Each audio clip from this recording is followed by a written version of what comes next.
తరపున ఏమైనా తప్పుంటే చెప్పండి. నేరుగా ఇంటికొచ్చి సంబంధం అడిగాం. సమయం కావాలంటే ఇచ్చాం. సందేహాలు తీరుద్దామని కూడా ఫోన్ చేశాం.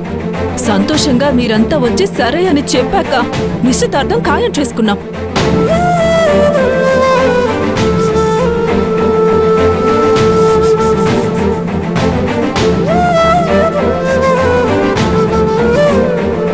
ఒకవేళ తన మనసులో కానీ మీ మనసులో కానీ మా అబ్బాయిని పెళ్లి చేసుకోవడం ఇష్టం లేదు అంటే ముందే ఒక మాట చెప్తే సరిపోయేది కదా.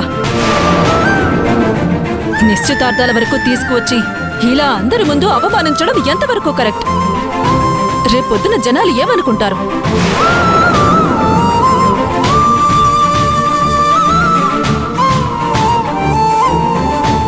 నా కొడుకంటే ఇష్టం లేక ఆ అమ్మాయి ఎవరో కాని నిశ్చితార్థానికి కూడా రాకుండా వెళ్ళిపోయిందంట. ఏం జరిగిందో ఏంటో అని ఎవరికి నచ్చిన కథలు వాళ్ళు చెప్పుకుంటారు. అవసరమా మాకిదంతా?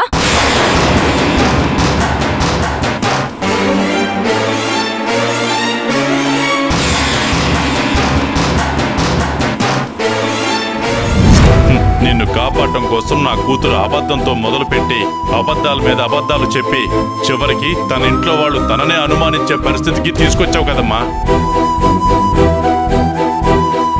అది కేవలం మీకోసం. ఇంట్లో వాళ్ళు ఫోన్ చేస్తుంటే సమాధానం చెప్పుకోలేక ఫోన్లు ఆపుకోవలసిన పరిస్థితి ఎందుకు వచ్చింది?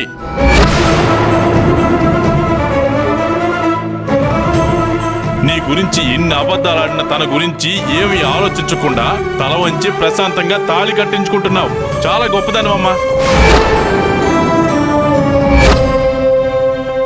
సిద్ధార్థ దూరం అయితే బ్రతకలేను, చచ్చిపోవాలి అని నువ్వనుకున్నావు. తన కోసం అందర్నీ కాదనుకుని 3 ముళ్ళు వేయించుకోవాలని తన ముందు తల వంచుకున్నావు. ఇప్పుడు 2 దారులున్నాయి శౌర్య. మూరటి పసుపు తాడుతో 3 ముళ్ళు వేయించుకోవడానికి నువ్వు తల వంచుకోవడమా? 6 అడుగుల ఉరితాడుకి నా తల వేలాడి తీసుకోవడమా?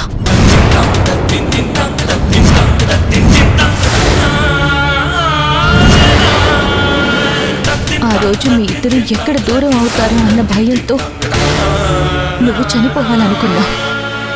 నీ పెళ్లి జరిగిన మరుక్షణం నా వాళ్ల ముందు నేను తల దించుకోలేను కాబట్టి నాకు చావు తప్ప వేరే మార్గం లేదు. ఆలోచించుకో.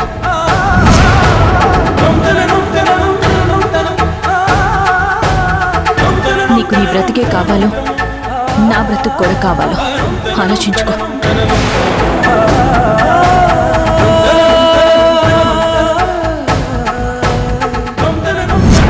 కలిసి ఉంటే కలదు సుఖమని నమ్మే ఫ్యామిలీ నుండి కోడల్ని తెచ్చుకుంటే మా పరువు నిలబెడుతుంది, మా వంశ గౌరవం పెరుగుతుంది అనుకున్నాను. మీ చెల్లెలు మా పరువుని నాశనం చేసేసి మా పరువుని గంగలో ముంచేసింది.